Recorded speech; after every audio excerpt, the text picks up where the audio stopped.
Listen to me carefully. Your life is not over. Your story is not finished. You are not stuck. You're paused.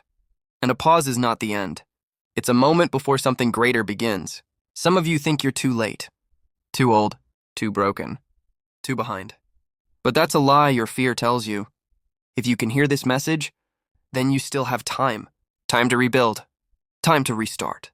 Time to rise again. Every champion was once a person who felt hopeless. Every strong person has cried in silence. Every successful person was doubted by others and doubted themselves. But they kept moving. One step, then another, until the world had no choice but to notice. You do not need a perfect plan.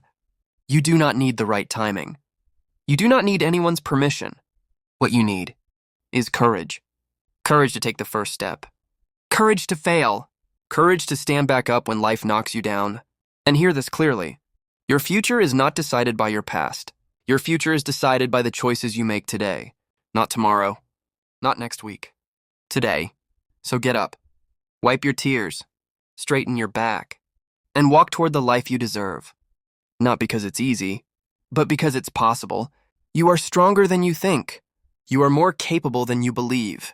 And your best days, your most powerful, successful, unstoppable days, they are still ahead of you. This is your moment, your turning point, your reminder that you still have time. Now go prove to yourself that you were worth the wait. If you like our videos, please subscribe to our channel.